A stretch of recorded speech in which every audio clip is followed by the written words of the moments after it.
Նոր Հայաստան փրկության ճակատի շտաբի պետ Ժիրայր Սեֆիլյանն այսօր 1 ժամից ավել հարցաքննվել է քննչական կոմիտեում։ Նա կասկած ունի, որ դա քաղաքական պատվեր է։ Մինչև դեկտեմբերի 1-ը պիտի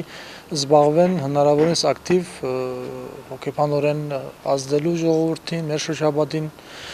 Մեզ էլ իբրև թե փորձում են անուղղակիորեն սպառնալ, որ քանի որ մենք տակավին մեղադրյալի կարգավիճակում ենք, նրանք մեզ որևէ ժամանակ կարող են նորից ցեպ ազատազրկել։ Փետրվարի 18-ին հիմնադիր խորհրդարանի անդամների նկատմամբ հարուցված քրեական գործը մնում է օդից կախված, չնայած նրանց խափանման միջոցը կալանքից փոխվել է երկրից չբացակայելու մասին ստորագրությամբ, բայց այդ ամեն պահի կարող է փոխվել։ Դա մեթոդ է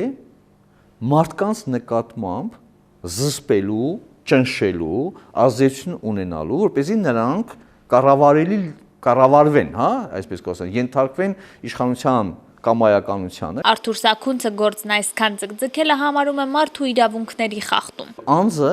երբ որ չգիտի, թե իր իրավական կարգավիճակի